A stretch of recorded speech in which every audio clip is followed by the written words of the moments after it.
that you find interesting and worth pushing out to the public outside of North Carolina on X or other places? Yeah, I would just say that we're focused on winning. Since I took over at the party, I feel like we've been able to really pack a punch and really go after the Democrats and what they're doing, and calling them out and highlighting our great candidates. One thing I really enjoy is that we have a lot of council of state candidates right now who have never run for office before because they have real world experience doing things.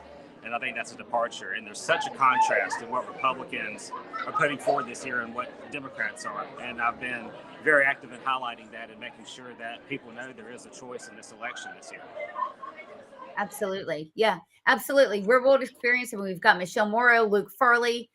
They've actually been doing stuff, right? And getting a worldly view of things rather than just sitting there in the government being part of the problem. So great. We've got 240 people on our first night watching this evening. So they're really excited. A lot of people were out of town, Matt, and they couldn't make it in, just like me, for the convention. So they kind of wanted to, a bird's eye view of what's going on without being there. So thank you. Yeah, we just had Laura and Eric Trump spoke for about 40 minutes. And Eric Trump called the former president, and he talked for everyone, said hello. That got a great reception. He was able to call it. He has a very busy weekend, and he'll be here at the Coca-Cola 600 in Charlotte tomorrow night. So looking forward to that. So we're really enthused. We got to introduce a lot of our congressional candidates tonight. Pat Harrigan, you're going to hear from the delegates, gave an absolutely incredible speech talking about his history as a Green Beret and what, from a national security perspective, what we need to do to regain our standing in the world. So look forward to talking more about that in the coming days. Very strong on the border. So Matt, he's gone from the Bronx to NASCAR, all in a span of a couple of days. It's incredible. I mean, and the only person running for president that can do that is Donald Trump. I don't think Joe Biden can go from his bedroom to the basement by himself. Not without getting lost. In Delaware, no less, with his Corvette. Running over documents, but we could go on all night about him. He's terrible. Well, this is great. I know everybody's very excited. I'm disappointed not to be there. I know a lot of other people are, but again, this was the next best thing. So fantastic. We have a lot of work to do. We have a lot of stories to tell. And we're going to be covering this twice a week, every week, getting people involved, showing people how they can start out with living room meetings, and it can grow and grow and grow, and talking directly to your neighbors about things that matter most. We have to get out of our comfort zone and start putting these little things together and growing by November so we can take 250 people, each of us, everyone that's listening, to the polls with us. Absolutely. That's what we need. I appreciate what y'all do, letting people know, keeping them informed, and look forward to being back with. We need to be on the same page. How many stories this year have you done on schools and the insanity going on? Well, and what is so surprising is how isolated it is from area to area that people don't know across the state. The school, the newcomer school in New Hanover, where the superintendent, a Marxist, decided to close the special needs school, a public school, and open a newcomers facility for illegal aliens. Most people in North Carolina didn't know that story. And then if we talk about Leah McGee, whose son was suspended from a public school for asking the context in which he should use the word alien, and he asked if it should be illegal alien with a green card, and he was suspended for 3 days for racism. People don't know the stories. So, and you just pointed out something exactly like what we're talking about. This is a mom in Davidson County. Davidson County is thought to be conservative, right? So you're right. Nobody would have known that. And so when me and others asked the school board members who we knew, hey, what's going on? They smeared this wonderful woman who 10 years ago, she did time for drug possession. Totally turned her life around. She's helping minister to others, just the kind of person you'd want to be a neighbor with, coworker, etc. And she spoke up against her government, like I've done, you've done, a whole bunch of others, and they have been smeared and tarnished and, quite frankly, abused. And these are Republicans doing it to other Republicans. Yes. All Republicans, including the assistant principal that actually suspended the young man, a Republican, Eric Anderson. The school board chair, I think his name is Alan Beck. Yeah. I mean, these are all Republicans. Right. Right.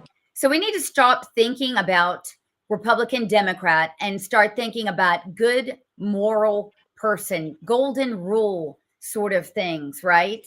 Do unto others. Just be a good human. We're having the riff is simple. There's a couple of reasons. First of all, you've got elected officials that are playing in these primaries. And I don't mean they're just putting on social media, I favor this guy or this girl to win. They're putting financial backing.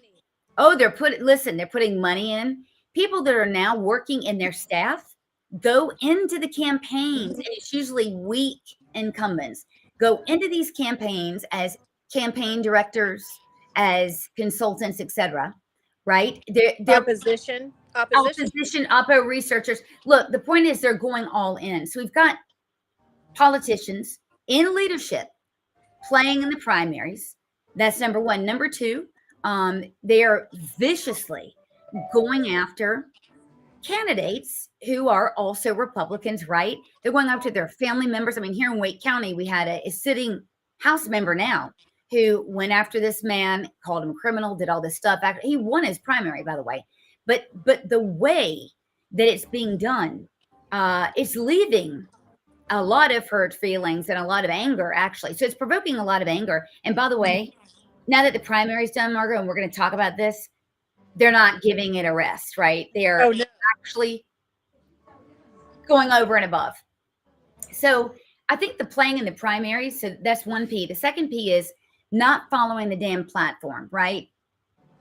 Now, we don't all have to follow the platform as rank and file voters or delegates or whatever, but we're not asking for donations, running for office, and asking for volunteers. Follow the damn platform. In a limited time, they were going to be launching a show and a podcast. The podcast is called NC Political Tea. It'll start on June the 3rd. So not next week, you guys, but the following. Every Tuesday and Thursday night at 8 p.m. We're going to talk about, look, we're going to take a deep dive. So it's going to be polls. It's going to be looking at every single race from Murphy to Manatee. And it's going to be Manio. It's going to be going over everything. I mean, there's nobody out here, Margo, that's doing this from a conservative perspective or grassroots perspective. There's a lot of stuff going on. So a lot of times in the mountains, you guys don't know what's going on in Guilford, Forsyth, etc. And we're just kind of flying blind, right? I think that's intentional, Sloan. I think that, the areas are very divided in their political views and also in the information that's received from the General Assembly, from each other. And I think sometimes it's intentional. It keeps us kind of isolated. But I'm glad we're bringing this together because what happens in Western North Carolina is as important as what happens in Eastern North Carolina, is as important as what happens in Raleigh or Greensboro or Charlotte. And we have to be able to cover the state from end to end because things are happening that affect all of us in different areas of the state. Mm-hmm. Yeah, and we're going to dive into some real issues and some real drivers that send people to the polls. I mean, it's, a lot of folks say that it's very different in the rural areas in terms of what the messaging is. I mean, we're going to get down into it, you guys. We're going to look at candidate messaging. We're going to go over all aspects of particular campaigns. And really, safety is emerging as a big issue. How big of an issue, we don't know. But that's the whole point. We're going to be talking to people on the ground during this entire campaign.